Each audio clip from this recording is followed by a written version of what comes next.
तो चलो आज हम स्टार्ट करते हैं समकालीन दक्षिण एशिया। आपका जो चैप्टर नंबर 5 है 12th क्लास का,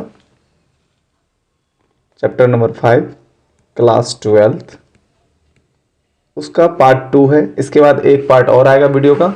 पार्ट 3 में हमारा वीडियो कंप्लीट हो जाएगा। 3 वीडियो में हमारा वीडियो चैप्टर कंप्लीट हो जाएगा। इससे पहले जो भी चैप्टर हैं सब हमने कराए हुए हैं। अगर आपने नहीं देखा है तो पहले देख ले, फिर आप नेक्स्ट इस चैप्टर को स्टार्ट करें। और अगर आपने चार चैप्टर तक देख लिया, 5वां चैप्टर देख रहे हो, तो पार्ट सेकेंड मत देखो, पार्ट फर्स्ट को देखो, फिर सेकेंड देखना। क्योंकि ये इंसिडेंट होता है ना कि एक दूसरे से कोरिलेट करता है, तो आपको जानना चाहिए पार्ट 1 में आप क्या पढ़ाया था मैंने। ठीक है, फिर आपको पार्ट 2 करना चाहिए। जैसे कि अब मान लो कि छत पे जाना है तो पहले फर्स्ट सीढ़ी पे चढ़ेंगे, तब तो सेकंड पे जाएंगे। अब कोई बच्चा चाहता है चौथा सीढ़ी पे लाद पैर रख दे, तो फिर वहां तो फिर समझ रहे हो क्या हो सकता है ऐसे बच्चों का। तो इसीलिए समझाता हूँ कि आप सीक्वेंस वाइज वीडियोस को देखो। वीडियो हो सके तो एक बार देख के सेकेंड बार देखते समय आप लिख सकते हो। इससे क्या होगा कि आपके माइंड में सेट हो जाएगा, ज़्यादा याद हो जाएंगे। क्योंकि जिस तरह से हमारी मम्मी दादी चाहे कोई भी कहानी सुनाती है तो याद हो जाता है, उसी तरह वीडियो अगर आप 1 से 2 बार देखते हो, सिर्फ जैसे गाना सुनते हैं उस तरह से आप अगर वीडियो सुन रहे हैं ध्यान से, ये नहीं लगाए हुए कान में, तो हो सकता है ज़्यादा इफेक्टिव होगा आपको याद करने में। रट्टा मारने से कुछ नहीं होगा, एग्जाम में जाके सारा कुछ भूल जाओगे।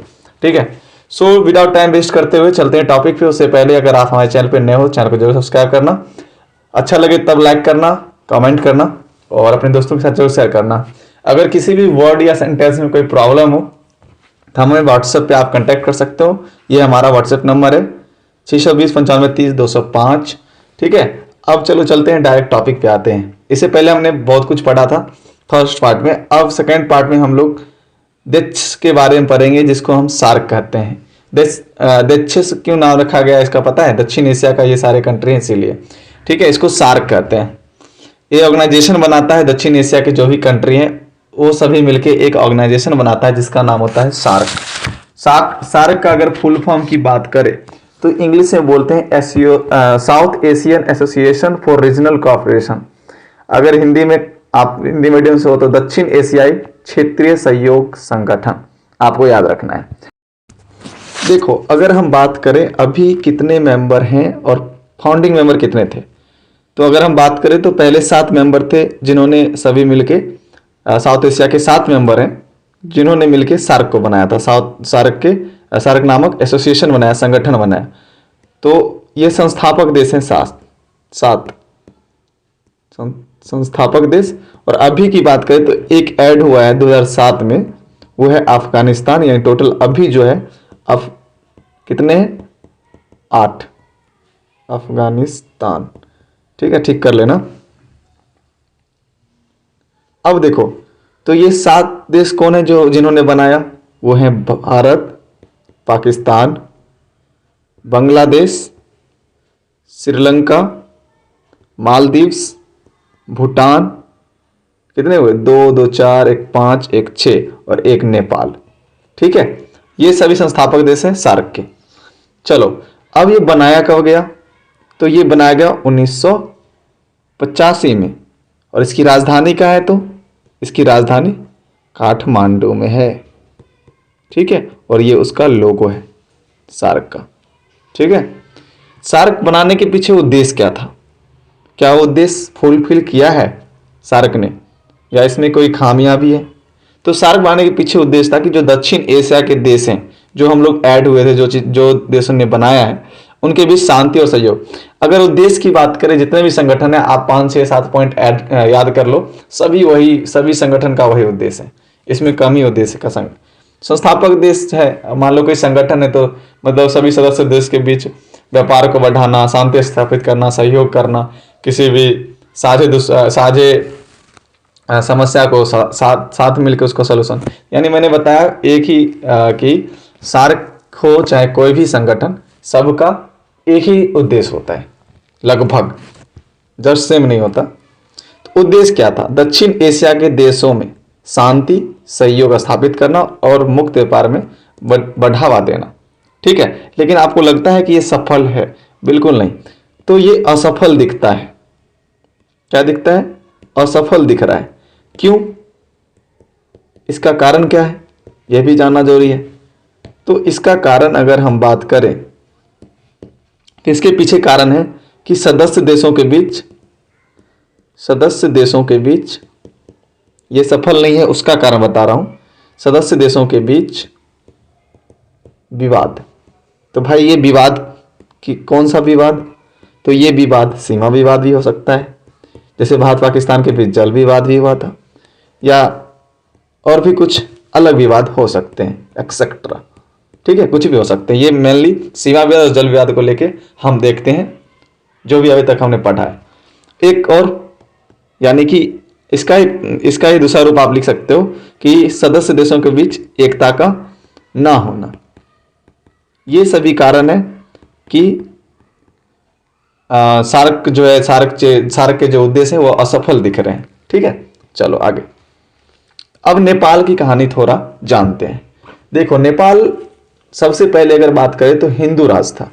क्या था? अभी लिखना मत, समझना, लिखने के लिए अभी नोट्स है। हिंदू राज था सबसे पहले।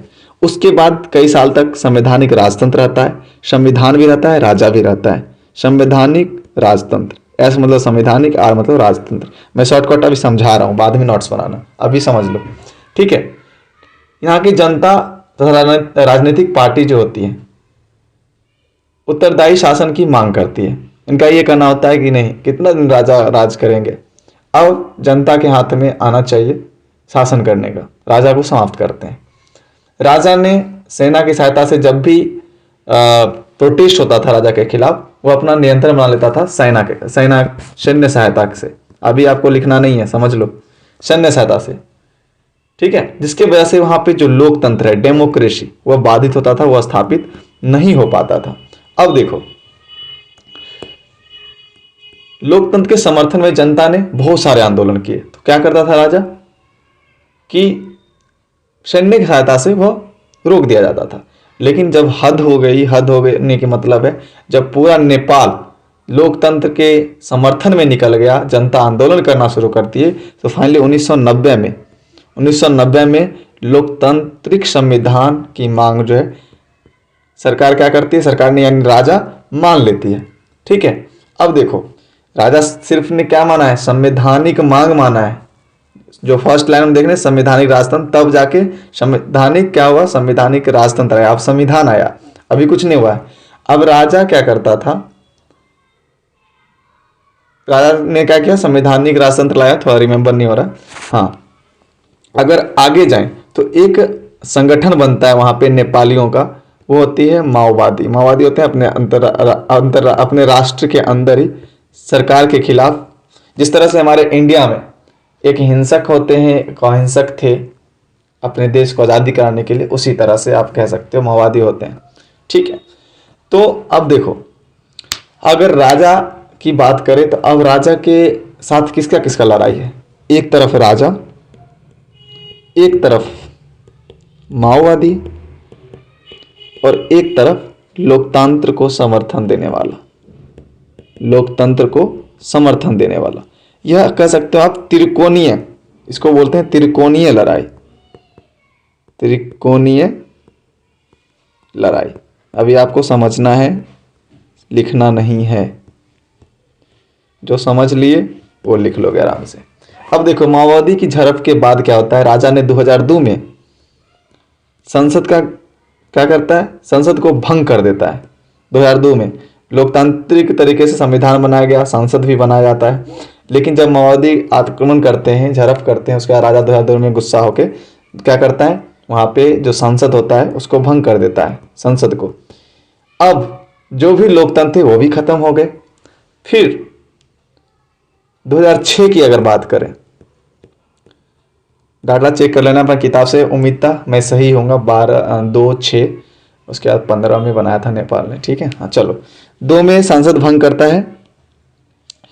2006 में फिर क्या होता है, देशव्यापी लोकतंत्र के समर्थन में आंदोलन होने लगता है। तो पहले नंबर आपको जानना चाहिए कि यहाँ के राजा कौन थे। राजा का नाम था ज्ञानेंद्र, राजा ज्ञानेंद्र। राजा ज्ञानेंद्र जो है, जब 2006 में देशव्यापी लोकतंत्र के समर्थन में आंदोलन होता है, तो वह बाध्य हो जाते हैं, पुनः संसद की बहाली करते हैं। 2006 में संसद की पुनः संसद की बहाली होती है 2006 में। ठीक है, अब चलो समझाते हैं अब नॉट से। ये इंडिया से सटा हुआ कंट्री आपको पता है, दक्षिण एशिया का एक जो सार्क संगठन है उसका मेंबर भी है। इतिहास में नेपाल एक हिंदू राष्ट्र है और इससे पहले बात करें तो लंबे समय तक यहाँ संवैधानिक राजतंत्र है। संवैधानिक राजतंत्र, संविधान भी रहेगा, राजा भी रहेगा, संविधान के अनुसार राजा चलेगा। लेकिन कभी कभी राजतंत्र में इतना ज़्यादा फॉलो नहीं किया जाता संविधान को, इसीलिए लोकतांत्रिक तरीके से अगर इलेक्शन होकर सरकार में आती है तब उस लोकतांत्रिक सरकार को यह डर लगता है कि जनता ने हमें चुन के भेजा है, तो जनता हो सकता है अपने वोट के हिसाब से मुझे बाहर भी कर सकता है, इसलिए जनता के प्रति जवाबदेही होता है, काम करता है। इसी दौर में नेपाल की राजनीतिक पार्टी और जनता लोकतंत्र की मांग कर रहे थे, पर सेना का प्रयोग करके राजा ने इस आंदोलन को बार बार दबा दिया जाता था। जो चीज़ मैंने समझाया वही चीज़ लिखा हुआ है। नेपाल की जनता ने अपनी कोशिशें जारी रखी और 1990 में राजा ने लोकतांत्रिक संविधान की बात मान ली। कब? 1990 में। 1990 में ही नेपाल में माओवादी का क्या होता है, प्रभाव बढ़ता है।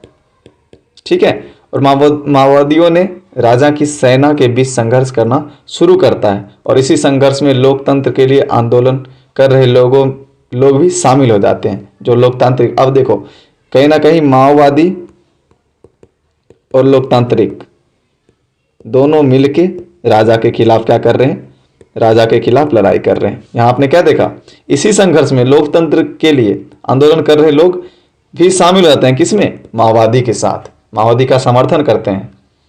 जिस तरह से भी करें, इस तरह से नेपाल में त्रिकोणीय संघर्ष, मैंने बताया था, यह संघर्ष लंबे समय तक चलता है और 2002 में राजा जो नाम होता है ज्ञानेंद्र,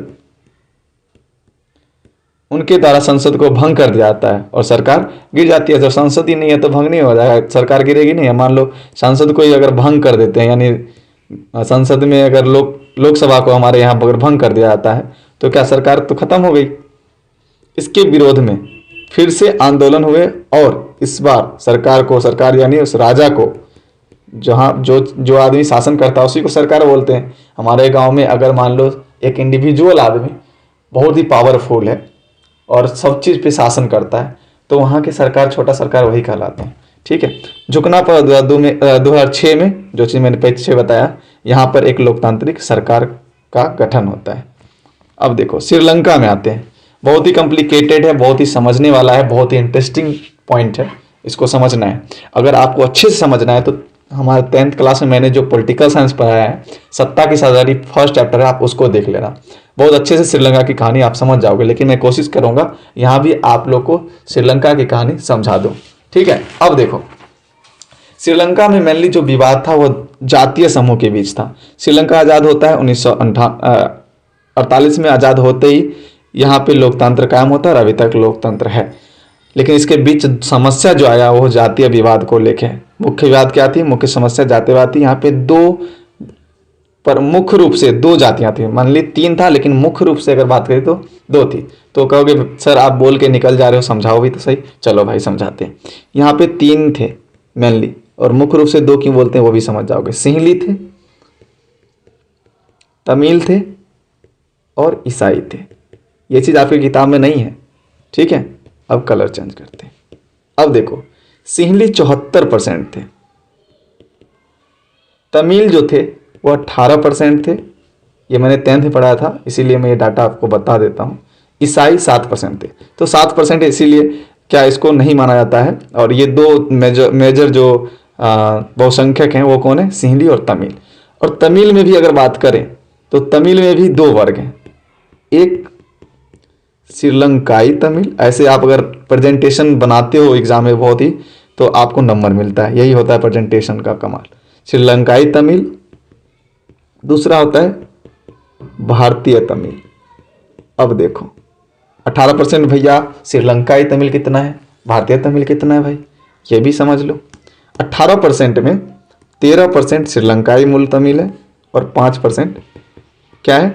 भारतीय तमिल मूल है। तो कहोगे भैया आप ये बता के निकल रहे हो सर कि श्रीलंकाई तमिल, भारतीय तमिल, तो दोनों में अंतर क्या है?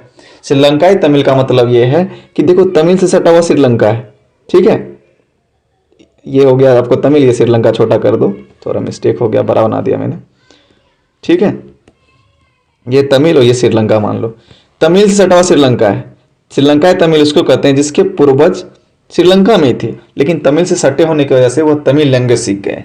भारतीय तमिल उसे कहते हैं जो उपनिवेशिक था हमारे यहाँ। तो भारत के मजदूर को, भारत के वंशज को, भारत के लोग को तमिल ले जाया गया, वहाँ पे खेती करने के लिए, काम करने के लिए लोग वहीं बस गए, तो वही हो गया भारतीय तमिल। अब देखो मेनली इन दोनों में लड़ाई चल रहा है। इन दोनों में लड़ाई किस चीज़ का चल रहा है? ये सिंहली लोग जो है ये बौद्ध धर्म को मानते हैं, ठीक है, बौद्ध धर्म, और तमिल जो हिंदू मुस्लिम दोनों है। तो मेजोरिटी किसका दिख रहा है? बौद्ध धर्म का, सिंहली का। ये बोलते हैं सिंहली भाषा, सिंहली भाषा। ये हिंदी उर्दू सभी बोलते हैं, तमिल ईसाई तो आपको पता है, इंग्लिश भी बोल लेते हैं, सब कुछ बोल लेते हैं। अब देखो ये बौद्ध धर्म मेजोरिटी है, 74% सिंहली है, भाषा सिंहली बोल रहा है, सिंहली, ठीक है। अब देखो सिंहली कहता है कि जो तमिल श्रीलंका है वह सिर्फ और सिर्फ सिंहली लोगों का मूल निवासी है, मूल धरती है, यहाँ पे तमिलों का कोई भी अधिकार नहीं है, ठीक है। लेकिन जो मान लो श्रीलंकाई तमिल हैं, जो उसके पूर्वज पहले से ही हैं, जो मान लो उपनिवेश से रह के औपनिवेशिक शासन में ले जाया गया भारत से और फिर वहीं बस गए, तो उनका क्या दोष है भाई? उन्होंने ज़मीन खरीद लिया वगैरह जो भी किया, तो इनको समान अधिकार मिलना चाहिए। लेकिन 1956 में सिंहली सरकार के सपोर्ट में, सिंहली के सपोर्ट में एक एक्ट आता है और इसमें कहा जाता है कि सिंहली को प्राथमिकता दिया जाएगा जॉब में, सरकारी जॉब में। किसको प्राथमिकता? सिंहली को। सिंहली को क्या बनाया गया? सिंहली भाषा को राजभाषा बनाया गया। तो ये चीज़ आप क्या देख रहे हो? बौद्ध धर्म को राष्ट्रीय धर्म बनाया गया। इस चीज़ से आपको क्या लग रहा है? यहाँ पे डोमिनेंट जो है प्रभावकारी कौन है? सिंहली। इससे क्या आपको नहीं लगता है कि तमिल को चोट पहुँचेगी? पहुँची। हमारे इंडिया में तो ऐसा नहीं किया गया, हिंदू तो ज़्यादा थे लेकिन नहीं किया गया। लेकिन हमारे इंडिया में किया जा सकता था क्योंकि हिंदू मुस्लिम के आधार पर ही बांटा गया था देश को। लेकिन यहाँ तो भाई ये पहले से रह रहे हैं, ये दोनों पहले से रह रहे हैं, तो इनके बीच नहीं होना चाहिए था। एक्ट आने के बाद और भी बवाल मचता है। चलो आगे, समझ गया होगा। संघर्ष का कारण जो मैंने समझाया वही है। श्रीलंका के मूल निवासी यानी सिंहली, मूल निवासी सिंहली यह मानते हैं कि श्रीलंका पर उनका अधिकार है, सिर्फ और सिर्फ सिंहली का।